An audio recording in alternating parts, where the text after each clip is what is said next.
Alors on va faire un petit montage dans Photoshop en utilisant les masques de fusion. On a utilisé un peu le masque de fusion tout à l'heure sur le calque de réglage. Il a permis de faire un réglage progressif. Ici, ça va être une transparence progressive sur une image. Et donc, ça s'appelle un masque de fusion parce qu'il sert justement à faire des fusions d'images. Mais on l'utilise aussi pour faire des montages photos plus subtils, où par exemple on supprime le décor qui est derrière un animal pour pouvoir replacer l'animal dans un nouveau décor. Donc là, il ne s'agit pas vraiment de fusion avec une transparence progressive.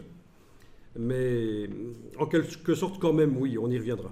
On y reviendra quand on étudiera Photoshop plus en détail. Ici, c'est juste une première approche pour comprendre comment fonctionne Photoshop. Alors, je vais ici indiquer, par exemple, Mountain. Mountain, et je vais chercher des images du domaine public. Donc, c'est un décor de montagne. Bien. Je vais prendre une des images. Prenez une image de minimum 1 mégapixel.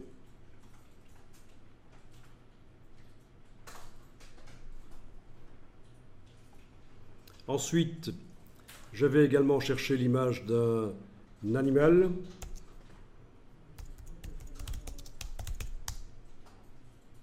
Voilà, par exemple ces choses-là, délicieuses avec une bonne sauce toujours. Mais c'est la sauce qui fait tout. Hein. C'est la sauce qui fait tout. Mais bon, alors, voilà. Alors, peu importe ce que vous prenez parce que c'est... Là, c'est des mountain goats. Tu n'as jamais vu des boîtes de mountain goat au supermarché?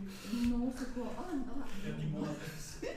Mais il y a eu un scandale comme ça, il y a eu une styliste qui a fait un sac en peau de chat avec un... Alors, dans Photoshop, vous ouvrez les deux images, donc fichier ouvrir, et dans la boîte Photoshop, vous avez la possibilité, si vous voulez, de faire donc un classement par liste, hein, dans Windows, vous avez ça aussi, et d'activer, si vous voulez, par clic, majuscule clic, les deux images d'un coup. Elles vont s'ouvrir toutes les deux. Donc vous n'êtes pas obligé de les ouvrir une après l'autre. Bon, pour ouvrir des images dans Photoshop, on peut aussi amener les icônes des images sur l'icône de Photoshop dans Windows ou sur le Mac. Il y a plein de manières de faire. D'une manière ou d'une autre, vous ouvrez les deux images. Bien. J'ai toujours un cadre qui apparaît sur mes images parce que c'est l'outil de recadrage actuellement activé dans la palette des outils, mais ça n'a pas d'importance. Donc, on va transférer l'image de cette chose-là dans les montagnes. Alors, au niveau de la taille des vignettes, c'est quand même assez misérable ici, chez moi. Donc, vous avez la possibilité, si vous voulez, d'aller modifier la taille des vignettes par le menu de la palette calque. Option de panneau. Et là, vous avez les différentes tailles de vignettes, dont la plus grande qui est ici. OK. Voilà, donc ça fait des vignettes un peu plus grandes. Oui, comme j'ai remis à zéro Photoshop, mes vignettes sont devenues plus petites tout d'un coup.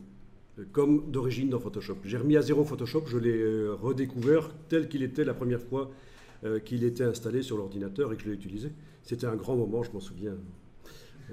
Bon, mais... Mais depuis lors, j'avais demandé des grandes vignettes dans la palette calque. Et alors, avec les écrans modernes qui contiennent plein de points, vous avez des vignettes, même en demandant des grandes, elles ne sont pas tellement grandes que ça, en fait. Hein.